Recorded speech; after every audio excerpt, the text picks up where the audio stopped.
Good morning students.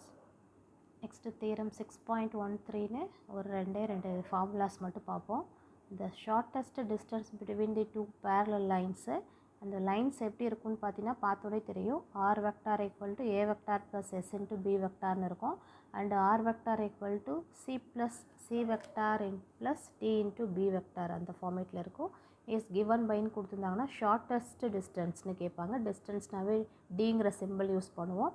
So இந்த மாதிரி ஃபார்மேட்டில் இருந்துச்சுன்னா அந்த லைன் 2 லைன்ஸ் எப்படி இருக்கும் அப்படின்னா பேரலல். இந்த லைனை ஞாபகம் வச்சுக்கோ, தமிழ் மீடியத்துக்கு இங்கே இணைன்னு இருக்கும். ஓகேயா, இந்த மாதிரி இருந்தால் அதோட formula d vector equal to modulus of c vector minus a vector cross b vector divided by modulus of b vector. இதே மாதிரி செகண்ட் தியரம் 6.14 இதே சேம் லைன்ஸ் தான். ஆனால் இந்த லைன் எப்படி இருக்கும் அப்படின்னா ஸ்கியூ லைன்ஸாக இருக்கும்.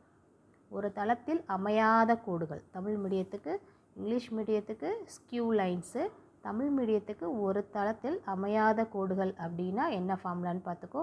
அதே ஃபார்முலாவில் ஒரே ஒரு சின்ன மாடிஃபிகேஷன், அங்கே பி மட்டும் இருக்கும், இங்கே பி கிராஸ் டின்னு இருக்கும். அதே மாதிரி டினாமினேட்டர்லேயும் இங்கே பி கிராஸ் டி இருக்கும்.